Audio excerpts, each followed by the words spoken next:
Voilà, 312ZX Twin Turbo, donc ce qui correspond à biturbo. Donc vraiment, déjà remercier Daniel Visinant de nous mettre ces voitures à disposition pour faire quelques petites vidéos sympas. En plus, ça c'est vraiment, je ne sais pas si vous voyez en arrière-plan, mais on y voit déjà aussi de loin une Nissan Swan X, qui est aussi un modèle que vous n'avez pas croisé tous les jours sur la route. Mais donc ça, celle-là, elle était à toi, cette voiture. Voilà, cette voiture a été ma propriété pendant 2 ans, où vraiment je me suis fait plaisir. Donc c'est une 4 places. Et puis, ce qu'elle a de particulier aussi, c'est qu'elle a un kit Strosek. Donc d'origine, elle n'arrivait pas comme ça. C'est un kit carrosserie. Voilà, c'est un kit carrosserie, oui, exactement. Donc les bas de caisse, l'aileron. Bas de caisse, aileron, les jupes latérales, le kit avant. Et puis en plus, celle-ci-là, elle a été équipée de pots Rémus. J'allais dire, ouais, un échappement Rémus. C'est une Exactement. ligne complète ou bien c'est... Oui, c'est la ligne complète en Rémus. Et puis elle est vraiment soignée. La peinture aussi a été faite après coup, en nacré. Et après, on verra aussi l'intérieur, que l'intérieur a été entièrement refait. Ça, c'est un détail En rigolo cuir. aussi. C'est L'antenne. l'antenne, ouais. Voilà, dès le moment où tu allumais la radio, ça levait l'antenne. L'antenne est électrique. À savoir aussi que son nom, on l'appelait aux États-Unis et au Japon, on l'appelait la Nissan Fur Lady. Avant la 300ZX Twin Turbo, on a eu la 240Z, la 260Z, la 280ZX. Après, avant celle-ci, on a eu la 300ZX Turbo. Et puis, celle-ci-là, elle était importée en Europe.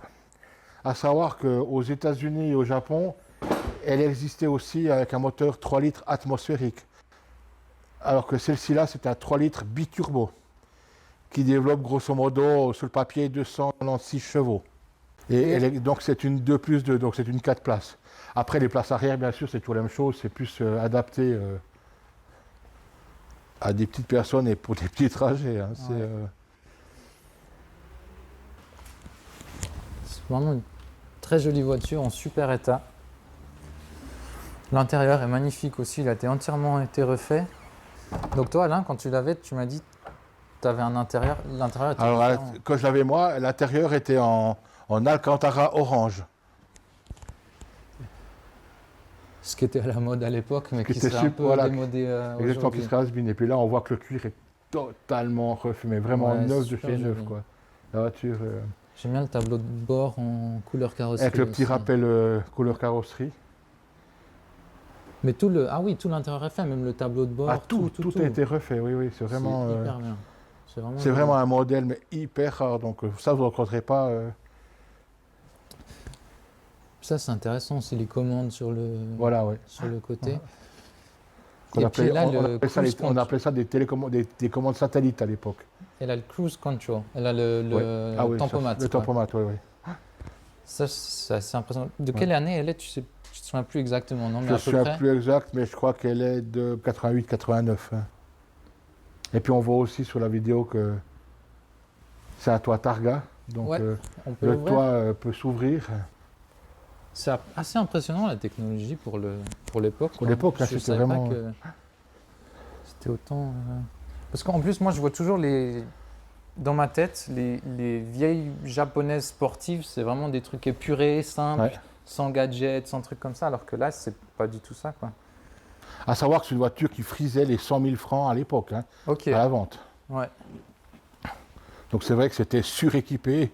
Alors déjà que les Japonaises à l'époque étaient déjà bien équipées par rapport aux Européennes de l'époque.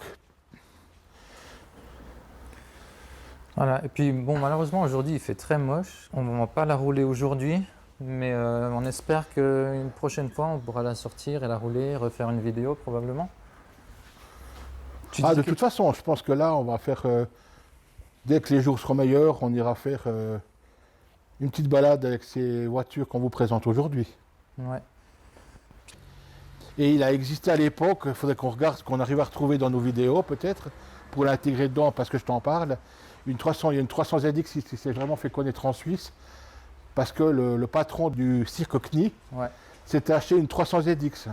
Ok. Et cette 300ZX, il avait fait peindre 300 chevaux sur la carrosserie. Ok. Parce que la voiture faisait 300 chevaux. Oui. Et je pense que peut-être qu'on arrivera à la mettre en lien ou bien Ok. une petite image en parlant, en allant chercher l'image, mais c'est vraiment une voiture qui était vraiment intéressante.